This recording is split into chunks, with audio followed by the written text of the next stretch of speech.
Gumilang. Dalam khotbah Jumatnya, Panji Gumilang menyebut bahwa Hendro Priyono adalah kawan baiknya. Dalam pernyataannya, Panji Gumilang mempertanyakan kepada Hendro Priyono mengapa Indonesia tidak berhubungan diplomatik dengan Israel. Syekh menghubungi kawan, bosnya Intel Indonesia, yaitu pimpinan BIN, Badan Intelijen Negara, yang terkenal, Jenderal Hendro Priyono. Saya menyampaikan dengan tajahul as-Sokrati, mengapa kita tidak membuka hubungan diplomatik dengan Israel? Ini kita tanya ke sumber intelijen. Siapa yang tidak kenal Jenderal Hendro Priyono yang dalam intelijen mumpuni? Apa jawab beliau? Apa jawab beliau? Pertama kali takut negara Arab. Saya ini awal-awal sudah mengapa harus takut ke Arab? Ya, pemirsa, kami angkat polemik Pondok Pesantren Al Zaitun ini dalam Primetime News Hot Issue bersama Anggi Hasibuan. Anggi, silakan. Baik, terima kasih Reno. Keberadaan Ponpes Al Zaitun ini sering dikaitkan dengan Gerakan Negara Islam Indonesia Komandemen Wilayah 9, yang jelas ini adalah kelompok radikal yang berupaya mendirikan negara Islam Indonesia. Kami tampilkan beberapa kontroversi seputar Al Zaitun, pemirsa. Beberapa pendiri dan pengurus pesantren ini diduga merupakan anggota NII KW 9 yang keluar dari organisasi itu sejak 1992. Kami coba tampilkan beberapa ya pemirsa. Ini adalah kontroversi dari Al Zaitun bahwa pesantren ini membantah sebenarnya soal keterkaitan mereka dengan NII KW 9 dan menyatakan bahwa mereka menganut ajaran Islam Ahlus Sunnah wal Jamaah. Nah, kabarnya juga Ponpes ini berencana menjadikan wanita sebagai khotib sholat Jumat. Kemudian pada Lebaran 2023 lalu, jagat media sosial juga dihebohkan dengan tata cara mereka untuk sholat Id. Jemaah Ponpes Al Zaitun, pasalnya dalam barisan atau saf jemaah pria dan wanita ini bercampur. Kemudian juga Panji Gumilang mengatakan praktek ini bermazhab kepada Presiden pertama Bung Karno. Jadi menurutnya jemaah perempuan dibebaskan untuk mengambil saf depan di belakang imam sholat. Oke, ini dia ya pemirsa. Ada dugaan terlibat di NII KW 9, kemudian juga ada tadi sholat atau juga perempuan dijadikan khotib sholat Jumat. Ada mazhab dari Soekarno dan juga mengembalikan atau juga menggemakan salam Yahudi di masjid. Kita geser sedikit untuk kontroversi selanjutnya. Oke, kemudian juga ini menyebutkan bahwa Al-Quran ini adalah kalam Nabi Muhammad SAW. Ada juga tadi sudah ada syaf yang berjarak meski sebenarnya ini sudah tidak PPKM, dan juga mendukung pembukaan hubungan diplomatik antara Indonesia dengan Israel. Ini beberapa kontroversinya. Setelah heboh, Al Zaitun, Pemprov Jabar ini kemudian melakukan pendekatan berbeda untuk mengajak pihak Al Zaitun mau bertemu dan menjelaskan sebenarnya apa yang terjadi dalam pondok pesantren. Kita bergeser ke data berikutnya. Jadi akhirnya upaya tabayun ini terjadi pada Jumat 23 Juni. Pimpinan Ponpes Al Zaitun ini berkenan hadir namun tidak memberikan jawaban lengkap dalam pertemuan karena Panji Gumilang meminta waktu untuk menjawab beberapa pertanyaan. Kemudian Ketua Tim Investigasi Kiai Haji Badruzzaman M. Yunus menyebut tim investigasi ini tidak bisa memaksa Panji untuk menjawab semua pertanyaan yang ingin diklarifikasi, sehingga pihaknya mempersilahkan Panji Gumilang untuk menyiapkan jawabannya. Jadi kemarin datang hanya minta pertanyaan begitu ya pemirsa. Nah, Pondok Pesantren Al Zaitun ini mendadak menjadi sorotan publik usai mencuatnya berbagai kontroversi dan dianggap menyimpang. Sejumlah pihak menduga ada backing atau orang dalam di balik Al Zaitun sehingga Ponpes yang didirikan di tahun 1999 ini tidak tersentuh oleh mata publik dan terkesan lolos dari hukum dengan mudah. Kita simak informasinya. Sangat jelas dan akurat serta masih relevan dengan kondisi Al Zaitun saat ini, yaitu bahwa yang pertama Ma'had Al Zaitun ini mengembangkan ajaran Islam yang menyimpang, jadi menyimpang dari kaidah-kaidah dan akidah Islam sekaligus. Ini terbukti juga dengan lontaran-lontaran dan unggahan-unggahan medsos yang dilakukan oleh Panji Gumilang yang sudah terverifikasi kebenarannya, dan ini cukup bukti bahwa penelitian yang kami lakukan di tahun 2002 itu sangat relevan dengan.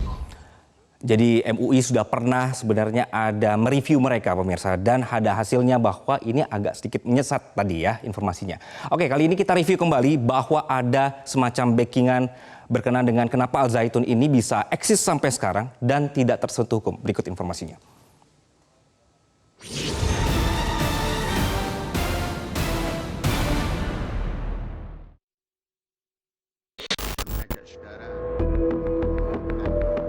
Setidaknya ada 2 tokoh nasional yang disampaikan mantan pemimpin pondok pesantren Al Zaitun sekaligus pendiri Yayasan Pesantren Indonesia, Imam Supriyanto alias Mbah Imam, yang disebut sebagai backing Panji Gumilang dan Ponpes Al Zaitun. Mbah Imam menyebut mantan Kepala BIN Hendro Priyono dan Kepala Staf Kepresidenan Muldoko. Imam heran sekaligus prihatin dengan Muldoko yang hingga kini dianggap masih melindungi Panji Gumilang. Polri, dari BIN, kemudian dari BNPT, dari Kementerian Agama, dan tentu dari kami sendiri. Nah, kami mendengar laporan dari lapangan dari Bapak Gubernur Jawa Barat, lalu kami diskusikan sebentar, kemudian kami menyepakati beberapa langkah yang akan diambil. Untuk itu laporan dari Jawa Barat dulu supaya didengar kalau sebagai pengantar. Silakan Pak. Terima kasih Pak Menko, rekan-rekan media. Hari ini saya hadir memenuhi undangan Pak Menko Polhukam terkait situasi Al Zaitun yang tentu menjadi perhatian publik di nasional. Pada dasarnya kami melaporkan progres dari tim investigasi yang kami bentuk sebagai gubernur yang melakukan investigasi 2 arah, melakukan wawancara langsung kepada yang bersangkutan dan tim dari Al Zaitun, dan juga melakukan penggalian data lapangan terkait apa-apa yang menyertai permasalahan ini. Kemudian sudah disampaikan rekomendasi-rekomendasi yang tentu berdampak pada aspek hukum, aspek administrasi, dan aspek keamanan sosial di wilayah Indramayu di Jawa Barat. Nah, dengan selesainya penyampaian laporan, insya Allah dari Pak Menko akan menindaklanjuti dalam waktu yang tidak terlalu lama untuk memfollow up rekomendasi dari tim lapangan di Jawa Barat. Insya Allah arahnya sesuai dengan harapan masyarakat, tapi tentu dengan kehati-hatian karena menyangkut aspek hukum, administrasi, dan juga sumber daya manusia, anak-anak bangsa yang sedang belajar di sana yang tentunya harus kita pikirkan solusi-solusi yang terbaik terhadap situasi ini. Jadi intinya saya datang ke sini melapor, laporannya sudah diterima. Setelahnya Pak Menko akan menindaklanjuti dalam waktu yang tidak terlalu lama. Saya kira itu, terima kasih. Itulah laporan dari Bapak Ridwan Kamil, Kang Emil, tentang apa yang sudah diinvestigasi, dipelajari dan didalami di lapangan, lalu dilaporkan kepada kami tadi. Akan ada 3 langkah. Pertama, semua laporan baik yang masuk langsung ke Kemenko Polhukam maupun yang disimpulkan oleh timnya Kang Emil di Jawa Barat, ada dugaan kuat telah terjadinya 3 masalah. Pertama, terjadinya tindak pidana. Ya, ada beberapa hal tindak pidana. Laporan masuk ke Menko Polhukam dan kesimpulan-kesimpulan dari berbagai penelitian nanti akan, dan juga ada laporan resmi yang akan disampaikan ke Polri. Nah, Polri akan menangani tindak pidananya. Pasal-pasal apa? Pasal-pasal apa yang nanti akan menjadi dasar untuk melanjutkan proses pidana nanti akan diumumkan pada waktunya. Tapi Polri akan mengambil tindakan karena dari semua pintu yang masuk laporan pelanggaran pidananya, dugaannya sudah sangat jelas dan unsur-unsurnya sudah diidentifikasi. Tinggal diklarifikasi nanti di dalam pemanggilan atau pemeriksaan. Kemudian yang kedua, tindakan yang kedua adalah pemberian sanksi penataan administrasi kepada pondok pesantren, kepada YPI, Yayasan Pendidikan Islam, yang mempunyai kaki pesantren dan kaki lembaga pendidikan secara berjenjang sampai tingkat perguruan tinggi. Nah, ini akan dilakukan tindakan hukum administrasi. Kalau yang pertama tadi tindakan hukum pidana, yang kedua ini tindakan hukum administrasi terhadap Yayasan Pendidikan Islam yang mengelola pesantren Az-Zaitun dan sekolah-sekolah madrasah yang dikelola oleh Kementerian Agama. Nah, tindakan administrasi ini dengan tetap menekankan pada pentingnya memberi perlindungan terhadap hak para santri dan murid yang belajar di sana. Seumpama dilakukan tindakan hukum, kita akan menyiapkan dulu langkah-langkah agar mereka yang mempunyai hak konstitusional untuk belajar itu tetap berjalan, tetapi pembenahan dan penataan serta pelurusan secara hukum atas penyelenggaraan YPI itu akan kita segera lakukan, ya, tindakan hukum administrasinya. Pidananya akan segera diproses. Kemudian tindakan yang ketiga ini menjadi tugas lagi Kang Emil sebagai gubernur bersama Kabinda, Polda, Kesbang, TNI dan sebagainya lah di Jawa Barat, yaitu menjaga kondusivitas, ketertiban sosial dan keamanan. Nah, kita pasrahkan yang di lapangan, tolong dikoordinasikan dengan seluruh aparat. Kalau perlu koordinasi dengan pusat dalam hal-hal tertentu, kita buka jalur dengan Pak Gubernur gitu untuk mendata itu. Jadi 3 tindakan ya: pidana, administrasi, dan sosial keamanan, tertib sosial dan keamanan. Ada pertanyaan? Izin Pak Menko, nama saya dan Pak Gubernur, nama saya Santi dari DMK. Saya mau bertanya Pak Menko terkait dengan tindak pidana yang tadi disebutkan. Apakah tindak pidana itu terkait dengan tindak pidana pemerkosaan, karena sempat ada laporan yang menyatakan itu. Kemudian yang kedua terkait ancaman keamanan itu, apakah dugaannya memang seperti yang ditemukan investigasinya betul?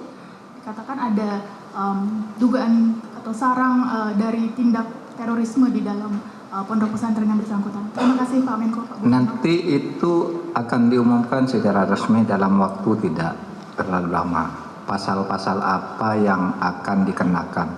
Tapi tadi Pak Gubernur sudah memberi isyarat kepada kita, kira-kira kesimpulannya sama dengan apa yang menjadi pandangan publik.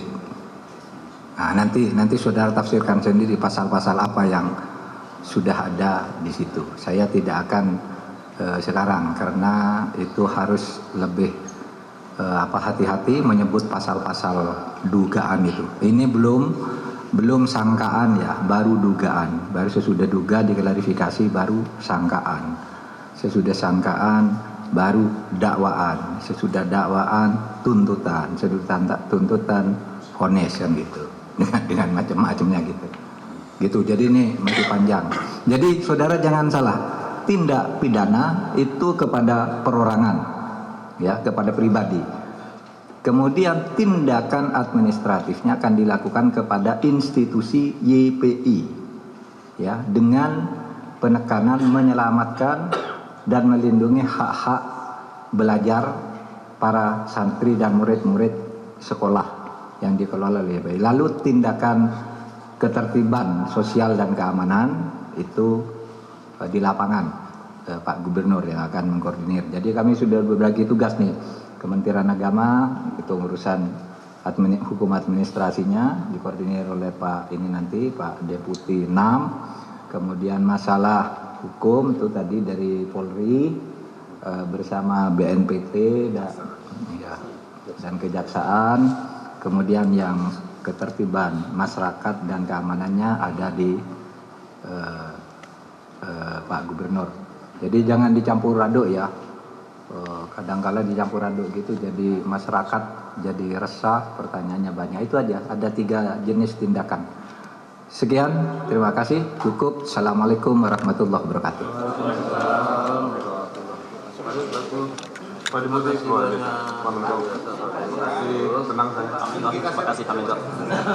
Baik pemirsa, Anda baru saja menyaksikan ada ratas kecil, ini dari Kemenko Polhukam, kemudian juga sudah hadir dari Pemprov Jabar, ada dari Kemenak juga, TNI Polri dan juga Kejaksaan. Ini membahas tentang perkembangan investigasi mengenai penyimpangan dari Al Zaitun yang kemarin sebenarnya sudah ada pertemuan, namun ini juga terbilang kurang puas begitu ya. Ada 3 poin yang tadi sudah dilaporkan, ada tindak pidana untuk perorangan. Ini adalah nanti follow up-nya akan disampaikan ke pihak Polri. Apa unsurnya, apa dasarnya, apa pasalnya nanti akan disampaikan menyusul. Kemudian juga hukum administrasi ini terhadap yayasan yang mengelola pesantren. Ini berkenaan dengan bagaimana nanti nasib santri yang hadir atau yang ada. Ini seperti apa, ini juga akan dibahas. Kemudian juga dari pihak pemerintah Jawa Barat nanti akan bertanggung jawab berkenaan dengan bagaimana menjaga situasi dalam proses atau juga penanganan kasus ini. Begitu pemirsa.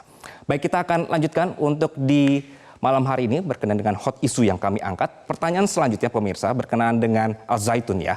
Bangunannya luas. Kemudian juga ini sudah lama juga berdiri begitu ya. Sebenarnya dari mana sumber dana pondok pesantren Al Zaitun? Oke, seorang mantan aktivis negara Islam Indonesia, Ken Setiawan, baru-baru ini mengatakan sumber dana yang masuk ke Ponpes Al Zaitun berasal dari sumbangan jemaah NII sebanyak 14 miliar rupiah untuk 1 bulan. Jadi hasil penelitian dari tim MUI pada 2002 sudah mengkonfirmasi hal ini. Aliran uang tersebut datang dari dana hijrah hingga penembusan dosa. Panji Gumilang juga merinci sebaran dana bantuan dari negara yang sudah diterima oleh Al Zaitun. Bisa dalam bentuk bantuan operasional sekolah PAUD mencapai 31 juta rupiah lebih, hingga MTS yang mencapai 1,1 miliar rupiah lebih. Kita simak pernyataan dari Imam Suprianto. Dia ini adalah pendiri Yayasan Pesantren Indonesia termasuk Ponpes Al Zaitun. Dari infak sodako para anggota. Nah sekarang kan anggota itu sudah lama tidak bekerja, apalagi dengan adanya COVID. Makanya sekarang sumber dana itu mereka membuat panti-panti asuhan. Anda kalau lihat di jalan itu ada rumah yatim yang judul yayasannya itu judul seperti nasionalis lah. Ini yayasan kebangsaan. Lambangnya merah putih itu pasti anak buahnya Panji Gumilang. Gubernur Jawa Barat Ridwan Kamil juga mengatakan sebelumnya ada dana dari Kementerian Agama setiap tahun sekian miliar rupiah ke Al Zaitun. Izin Al Zaitun kewenangan Kementerian Agama bukan Pemkab atau Pemprov. Ridwan Kamil menyebut, boleh kita tampilkan pernyataan dari Ridwan Kamil di sini, bahwa dana dari Kementerian Agama kurang lebih setiap tahun ada sekian miliar juga ke Al Zaitun. Nah pemirsa, aliran dana ini menurut RK mengalir dari Kemenak ke Pondok Pesantren pimpinan Panji Gumilang alias Abu Toto untuk aktivitas pendidikan. RK menjelaskan pihaknya selaku Pemprov tidak punya kewenangan untuk membubarkan Ponpes karena ini adalah kewenangan dari Kemenak. Kemenak ini langsung membantah pernyataan dari Ridwan Kamil. Boleh kita tampilkan untuk Kemenaknya? Jadi juru bicara Kemenak, Ana Hasbi mengatakan, kami tidak pernah memberikan dana bantuan ke Al Zaitun sesuai dengan regulasi. Para siswa ini berhak mendapatkan dana BOS. Jadi kami mengimbau bagi pejabat publik, kalau bicara harus berbasis data, jangan kemudian Pak Ridwan Kamil mengatakan Kemenak memberikan bantuan miliaran ke Al Zaitun, padahal itu adalah dana BOS. Salah kaprah itu. Nah, Ani Hasbi juga mengatakan pihaknya juga tidak segan untuk membekukan izin pondok pesantren Al Zaitun jika terbukti sesat. Ana menjelaskan bahwa Kemenak merupakan regulator dalam penyelenggaraan pendidikan keagamaan termasuk pondok pesantren. Nah dari sinilah kemudian tadi sudah ada ya pemirsa bertemu antara Kemenak, Kemenpolhukam, kemudian juga Pemprov Jabar berkenaan dengan apa tindakan. Kemudian juga meluruskan kemarin yang sempat keliru dengan bahwa dari gubernur sempat menyatakan ada aliran dana. Nah, meski sudah ditetapkan MUI menyimpang dan juga sesat dari ajaran Islam, pimpinan Ponpes Al Zaitun Panji Gumilang sulit ditindak pemirsa. Pertanyaan besarnya adalah apakah ada keterkaitan antara tokoh-tokoh besar di Indonesia dengan Ponpes Al Zaitun yang saat ini tengah menuai kontroversi, dan kenapa kasus-kasus yang pernah terkait dengan Al Zaitun ini tidak tuntas.